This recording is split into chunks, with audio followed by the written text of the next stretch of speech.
Thank you very much for inviting me to speak in this talk. Today, we are going to talk about neurocognitive complications of aging, the clinical perspective.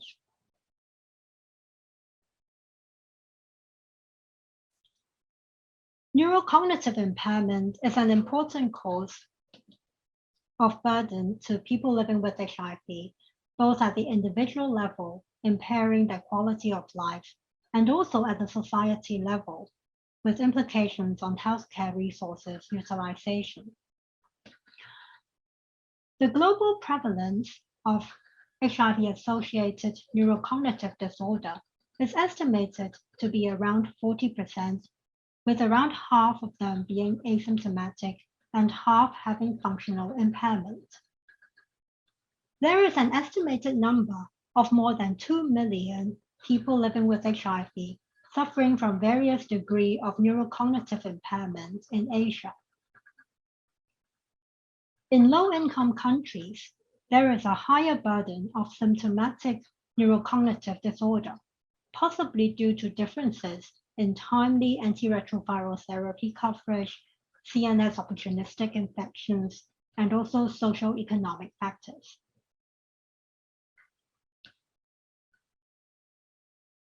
So, in the arts era, is neurocognitive impairment still a significant problem?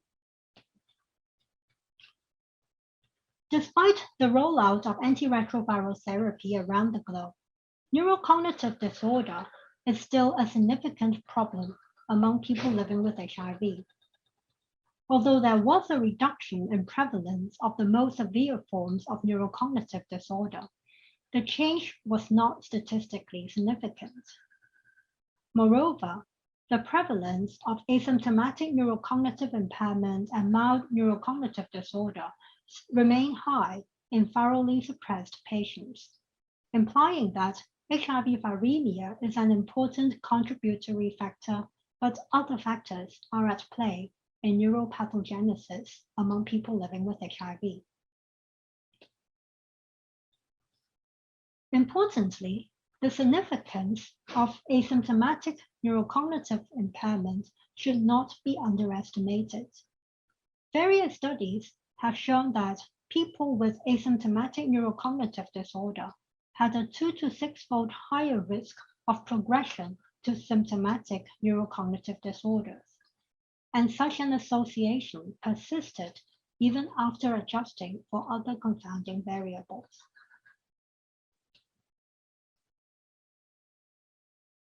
In terms of pathological changes in the brain, we also observe persistent damage in people on antiretroviral treatment. For example, in this study, people living with HIV are monitored serially with MRI to document the annual change in brain tissue. The different shades of blue represent varying magnitude of brain atrophy over time. In people living with HIV, there is widespread decrease in brain tissue volume, as well as expansion of the ventricles.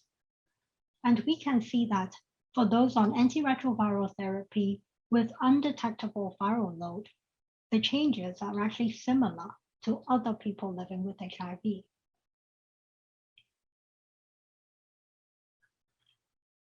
The persistent problem of neurocognitive impairment in virally suppressed individuals on antiretroviral therapy is likely due to multiple factors. From the early phase of infection, HIV-infected monocytes and T cells cross the blood-brain barrier and seed macrophages, astrocytes, and also microglia in the brain. Such processes induce pro-inflammatory responses, driving neuronal injury and degradation, leading to loss of brain volume and other changes in white matter microstructure, causing clinical manifestations of neurocognitive impairment. Moreover, continual epigenetic changes like DNA methylation and systemic inflammation after initiation of antiretroviral therapy are also possible contributory factors. Chronic HIV infection is known to be associated with chronic inflammation and immune activation, possibly due to microbial translocation and viral reservoirs. Inflammatory markers have been shown to correlate negatively with global cognitive performance, as well as individual cognitive functional domains like processing speed and executive function. These factors explain why, despite the use of antiretroviral therapy, neurocognitive disorders will likely continue to be a significant problem among people living with HIV, particularly as we are facing an aging population of people with HIV infection. So, who among all the people living with HIV are at risk of neurocognitive impairment? Obviously, a lot of factors are at play in the pathogenesis of neurocognitive disorders. Factors directly related to viral infection and immune status would place individuals at current and future risk of developing neurocognitive disorder, like having a low CD4 count, undetectable viral load, longer duration of HIV infection before initiation of treatment. Quite a number of comorbidities commonly seen in people living with HIV, for example, hepatitis C and metabolic and cardiovascular risk factors, are also associated with neurocognitive impairment.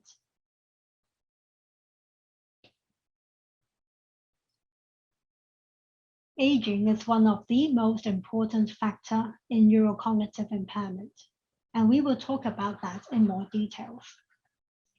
Other psychosocial factors such as education, race, social status, and psychiatric and neurological diseases also play important roles in neurocognitive disorders.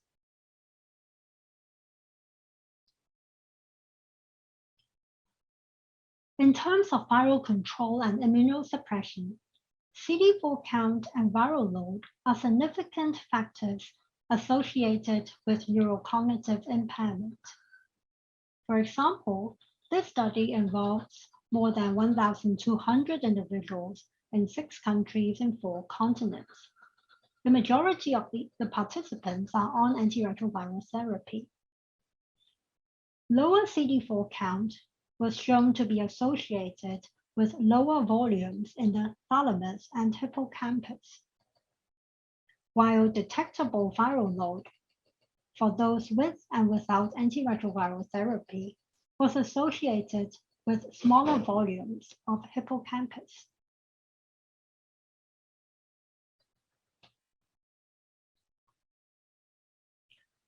How aging impacts neurocognitive decline in people living with HIV is an intriguing question.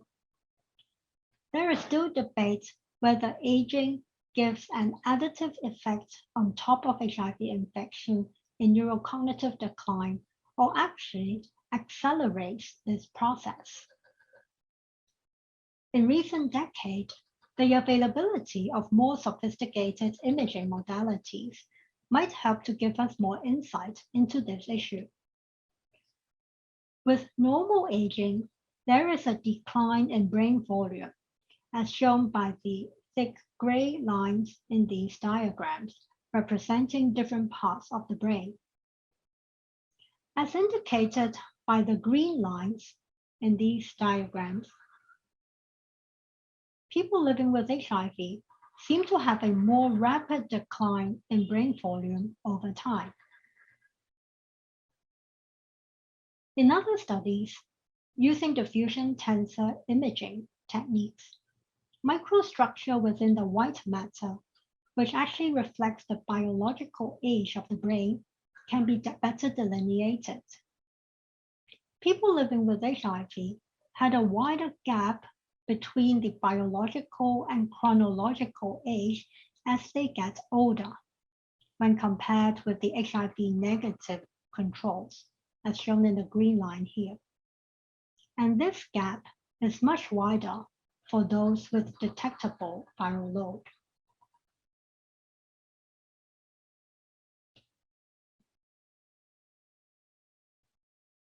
This interaction between HIV and aging is also manifested clinically, as we observe older age not only as an independent risk factor for neurocognitive impairment, but is also a risk factor for neurocognitive decline over time, meaning that as one ages, the neurocognitive decline is more rapid.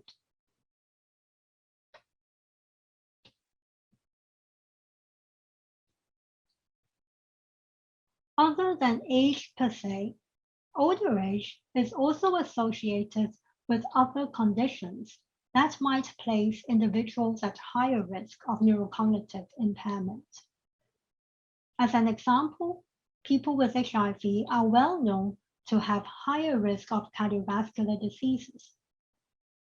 Neurocognitive disease and neurocognitive performance are associated with history of cardiovascular disease, as well as cardiovascular risk factors, for example, hypertension and hypercholesterolemia.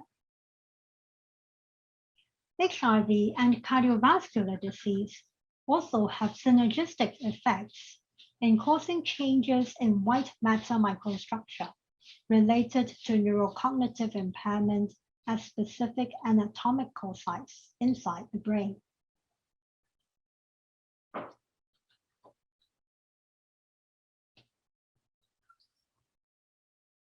As we have learned more about aging in people with HIV, we are well aware of the various geriatric syndromes among people with HIV. And we should not be too surprised that these geriatric syndromes interact with each other and also with cognition. In this study, looking at different groups of older people with HIV, those with impaired cognition, those with normal cognition, and also those with supernormal cognition with a performance similar to 25-year-olds. This study showed that those with better cognitive performance had more cognitive reserve, as well as physiological reserve. And this physiologic reserve was measured by frailty index, which is a reflection of the accumulation of health deficits. This suggests that people who are more frail also have higher risk of cognitive impairment.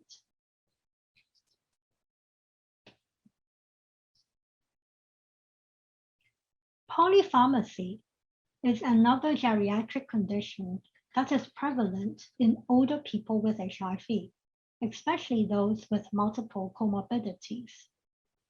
Quite a lot of drug classes, as shown here, have been shown to cause cognitive adverse effects. Although studies did not show a significant correlation between these drug classes and cognitive function among people living with HIV, the anticholinergic burden of these different drugs might explain the differences in cognitive function between HIV positive and negative individuals. As you can see, those with higher anticholinergic drug burden perform worse in certain domains such as learning, verbal fluency, processing speed, and also motor function.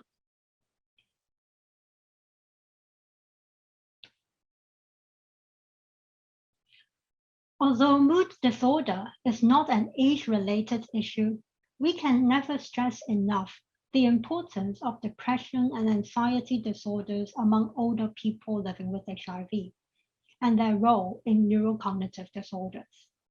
Many a times when my patients complained of memory issues and other cognitive symptoms, it was very often their chief complaint of a mood disorder.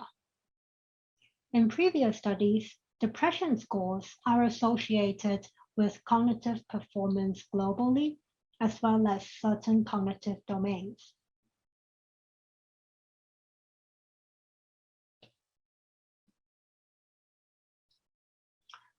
Again, substance use is not a particular feature related to old age, but it is a significant factor associated with neurocognitive impairment. For example, in people using heroin or cocaine, they do perform worse in certain domains like verbal learning and memory.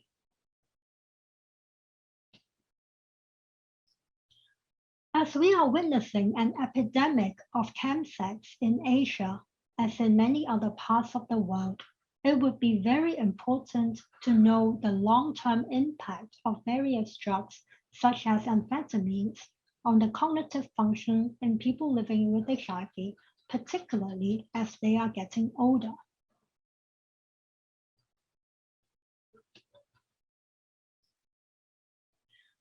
Some recent studies showed that amphetamines augment the neuropathogenesis observed in people living with HIV.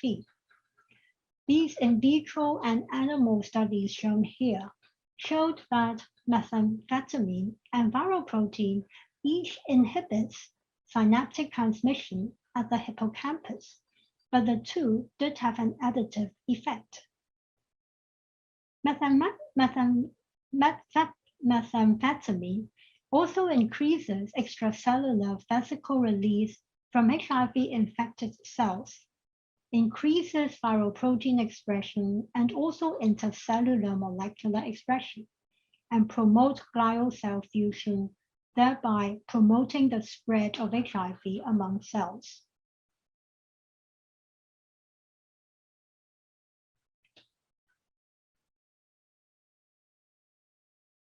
Lots of research have looked into cognitive impairment in men and women living with HIV. Interestingly, women did seem to show more cognitive vulnerabilities in certain cognitive domains, for example, psychomotor speed, attention, processing speed, and motor skills. Interestingly, such sex differences were not observed in HIV-negative individuals. This might imply that whatever risk factors people living with HIV are facing, HIV-positive women may be more susceptible to these risk factors than HIV-positive men.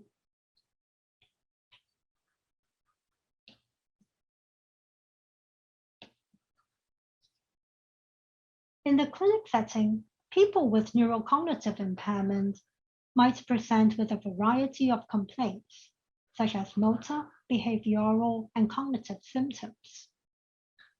They may present with slowness, loss of balance, or mood problems, as well as mental slowing and deficits in attention and memory. Because of this, current recommendations include assessing different domains of cognitive function when we suspect neurocognitive impairment in people living with HIV. Importantly, the assessment of the impact of neurocognitive impairment on daily function is essential when we see patients complaining of these symptoms. Many studies have shown that neurocognitive impairment is associated with poorer quality of life in the general population, as well as among people living with HIV. Some other impact of neurocognitive impairment include adherence of taking medications. Studies have shown that neurocognitive impairment reduces adherence to medications, and this interaction between cognition and adherence is particularly conspicuous among older adults. Among older adults who are still younger than the usual retirement age, the impact of neurocognitive impairment on employment is particularly important. Some cognitive domains, such as intellectual and executive functioning and memory, have stronger association with employment status, as well as the persistence in maintaining employment.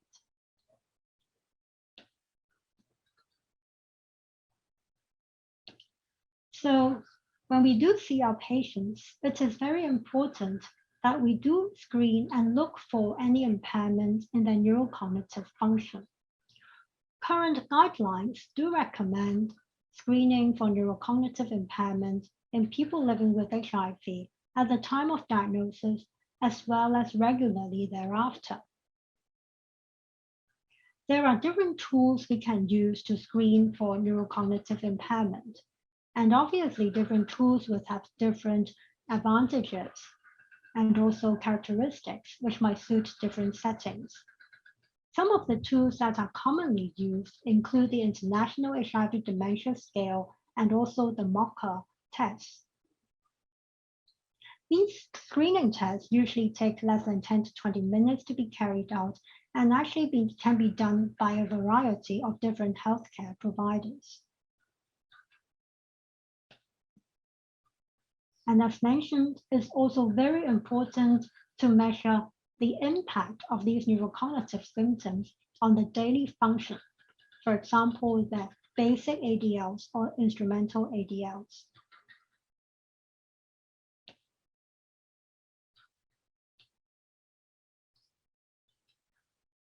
When we do see people presenting with symptoms of neurocognitive impairment, it is very important to do a neurological assessment to exclude other secondary causes, such as structural lesions, other CNS infections, depression, substance use, or other causes that might explain the neurocognitive impairment.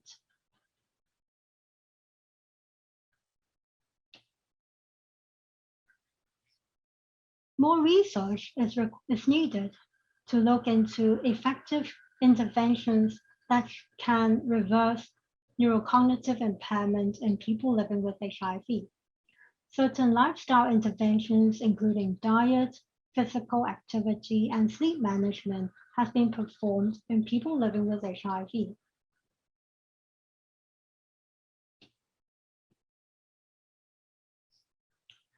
Studies have also looked at various forms of cognitive training in improving the cognitive function and also quality of life in people with HIV and neurocognitive disorders.